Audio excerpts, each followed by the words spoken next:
Hello everyone, Johar. সকলে কেমন আছো? আশা করি সকলে খুব ভালো আছো। এই ভিডিওটা হচ্ছে আমার সানডের ভিডিও ছিল। তো আমাদের পাশের বাড়ির রিয়ার সাইকেল নিয়ে আমি চলে গেছিলাম আমাদের নিমতলায়। আর গেয়েই দেখি গাইস গরম গরম বিরিয়ানি নামিয়েছে।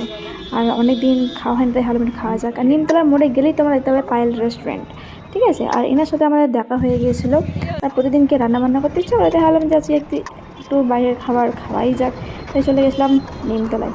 আর গাইস দেখো মাংসের পিসগুলো কত বড় বড় সাইজের দিয়েছিল, দেখতে পাচ্ছ। আর যারা বিরিয়ানির লাভার আছো তারা আমাদের মগরার নিমতলা পায়েল রেস্টুরেন্টের বিরিয়ানি একবার অন্তত খেয়ে দেখো গাইস, প্রেমে পড়ে যাবে তোমরা। আমি কথা দিচ্ছি তোমরা অবশ্যই এই পায়েল রেস্টুরেন্টের বিরিয়ানির প্রেমে পড়ে যাবে। তারপরে এই যে আমি নিয়ে বাড়ির থেকে ফিরছিলাম, আর আমার ছেলে তো খুবই পছন্দ। আমি খাবো কি, আমার ছেলে আগে নিজেই খেতে শুরু করে দিয়েছে, ওই সব অর্ধেক শেষ করে দিয়েছিল, আমি তো অল্পই খেয়েছিলাম। তো আমার ভিডিও এইটুকুনি, ভালো লাগে লাইক কমেন্ট করতে বলবেন না, বাই, সি ইউ।